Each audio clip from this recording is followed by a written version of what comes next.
There's an investing trap that you may be missing. It's complexity, and it could be costing you both money and peace of mind. I'll share how to spot it and what to do instead. A quick word about my videos. Some of the ideas I talk about may seem a bit boring or too abstract, but I think these ideas help us to better understand the pitfalls we face as investors. Let me know in the comments, though, if I need to pick up the pace or get to the point quicker. Now, here's the main problem I see with complexity, and it's really technology that has created this problem. We live in a world of dashboards, apps, and infinite financial content. We have more data at our fingertips than any generation in history, and yet most people I talk to feel more confused, not more confident about their money. Today, I want to make a simple claim. Less input leads to better judgment. One of the most powerful tools for financial clarity isn't a new app or a complex spreadsheet. It's pen and paper. In my professional life as an operational risk manager, I see how complexity creates failure modes. In your financial life, complexity is in fact a trap. In risk management, we have a saying, simple systems are robust, complex systems are fragile. A system with too many moving parts requires more brain power to manage, but more importantly, it's prone to failure. When things are complex, it's increasingly easy to miss the small vital details that eventually lead to a failure. Think about an actively managed mutual fund. You're paying for sophistication, but the evidence is clear. That extra cost rarely translates into better gains than a simple passive index fund. As the saying goes, is the juice worth the squeeze? Usually the answer is no. You're losing money on the management fees and the errors that arise from that complexity. There's a famous quote that I really like by John Maynard Keynes. I would rather be generally correct than precisely wrong. Complexity tries to be precise. It tries to time the market perfectly or pick the exact winning sector.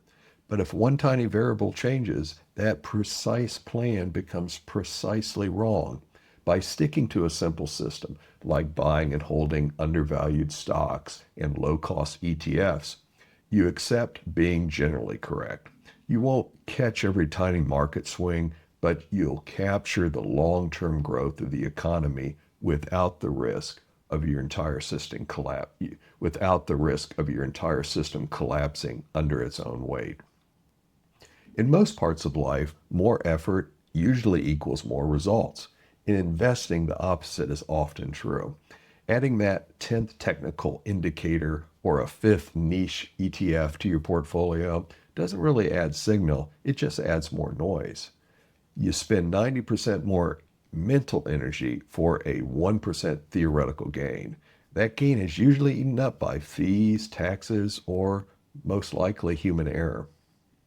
That's the law of diminishing returns. At a certain point, more information doesn't lead to better decisions. It leads to what we call analysis paralysis, or worse, tinkering.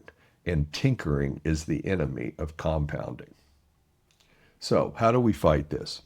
We slow down. Our brains aren't wired for constant digital stimulation. Research has shown that writing by hand forces you to filter what matters. It creates distance between your emotions, like fear or urgency, and your actions. Here's a 5-minute daily practice I recommend for everyone. Take a pen and piece of paper and answer 3 questions. What did I notice about my financial behavior today? Did anything trigger fear, urgency, or comparison? Did I stick to my plan? Yes or no? This practice helps to build self-awareness, and self-awareness is the foundation of the mindset of wealth. I don't believe most people need more financial information. I think they need fewer inputs and better reflection. In a world that prizes sophistication, simplicity is your competitive advantage. It allows you to stay calm when everyone else is drowning in data. Less noise, less complexity, more consistency. Because in investing and in life, less really is more. Please remember to give this video a like and consider subscribing. It helps this channel grow and reach more people who would benefit from this content.